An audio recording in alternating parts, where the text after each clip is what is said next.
mga bossing, kakabalik lang natin ng garahe. Diyos mio, marimar. So, nabisi tayo mga boss, kakapagawa ng ating Innova dahil pinapalitan na natin ng 45 series na goma.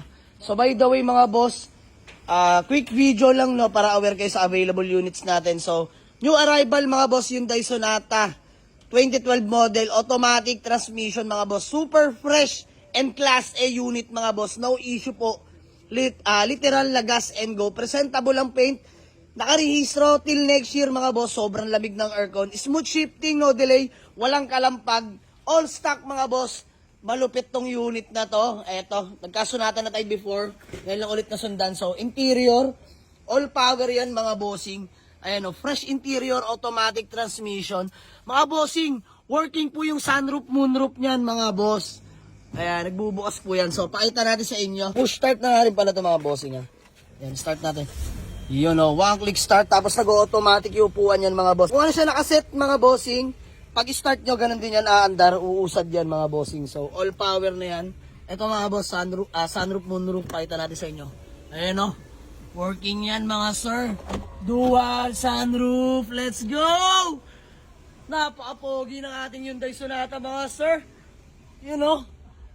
Close natin mga bossing. Pakita natin sa inyo. Ayan. Close natin. Let's go. Pogi na ito mga bossing. You know. Sabayan mga boss. Sobrang lamig din ng aircon na ito mga bossing. Grabe.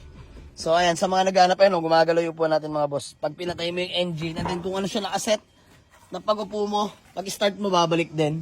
So automatic lahat. Ito retractable din. Power mirror na rin. So sa mga naghanap, nagtatanong lang Hyundai Sonata. Available na to mga boss for only 320k. Negotiable pa mga boss, puntahan nyo lang sa garahe. And then, new arrival natin mga bossing. Hyundai Ion 2018 model. Manual transmission mga boss. Ayan, color indicated na po yan, kulay pink. Tapos kakarin nyo ko lang din ng rehistro kanina mga boss. So, registered na yan, no? Presentable ang paint, presentable interior. So, sa madaling salita, gas and go mga boss, newly PMS. Legit first owner acquired mga bossing. Hyundai Ion na 2018, available na to mga boss, manual transmission for only 245k. Negotiable pa to mga boss, puntahan nyo lang sa garahe.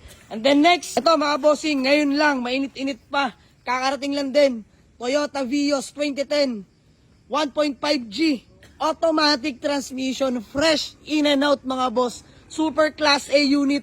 Di lang ma-appreciate mga boss dahil madilim na, pero bawi ako by tomorrow, magbablog tayo. So ayan, kompleto lahat ng headlight, brand new dalawang headlight mga boss, working fog lamps, smooth shifting, no delay, kakarin nyo lang din ng rehistro, valid na till next year. Kompleto lahat ng papeles, all stock mga boss, pero napakakisig ng Vios na to. So ayan, sa mga naghahanap sa atin ng Vios na automatic, 1.5G, available na to mga bossing. Ayan na, 2010 model yan mga bossing. So dito mga boss, 295k ako, negotiable, pwede nyo puntahan sa garahe. Good suspension, smooth shifting, no delay mga bossing. Then next, eto mga boss, binabapping lang natin to. Ayan, di ko pa sure kung ile-let go natin, so papanggamit ko muna Toyota Vios din na 1.5G, automatic transmission din mga bossing. So, no issue din to. Kaarin nyo lang ng rehistro. Sobrang lamig ng aircon. Smooth shifting. Walang kalampag. White plate na rin. So, malaan mga boss. Bahala na.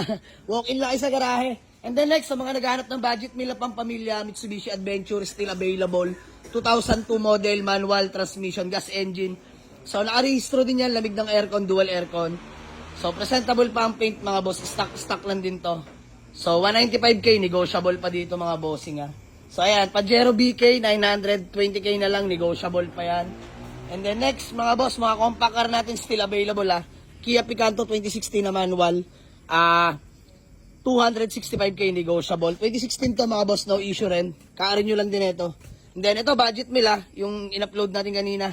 Toyota Corolla Big Body mga bossing, na manual transmission. EFI engine mga boss, all power.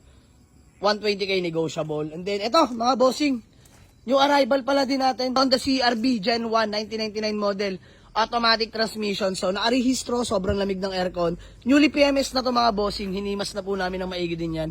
So, available to 220k negotiable. And then, ito, sa mga naghahanap, rare, Honda Civic EF na manual transmission mga boss. Fresh in and out, nakarehistro din, naka-special plate. 165k negotiable pa to mga boss. Punta nyo sa garahe. Next, another compact car mga bossing, no? Hyundai Ion 2013 na manual transmission, semi-loaded, fresh in and out din mga boss. Pintura na ito, napakakinis mga bossing. 2013 model, tas nakarehistro, lamig ng aircon, naka-offset mags. So dito, 210k lang, negotiable. 210 lang to mga boss, negotiable pa. So puntahan nyo lang sa garahe. Sa mga gusto mag-walk-in, marami pa tayong paparating na available na unit, no? Waze or pin nyo lang sa Google Map, Jamalig sa Auto Garage, Paliparan 2, Dasmariñas, Cavite. So ayun mga boss, maraming salamat sa inyo. Let's go.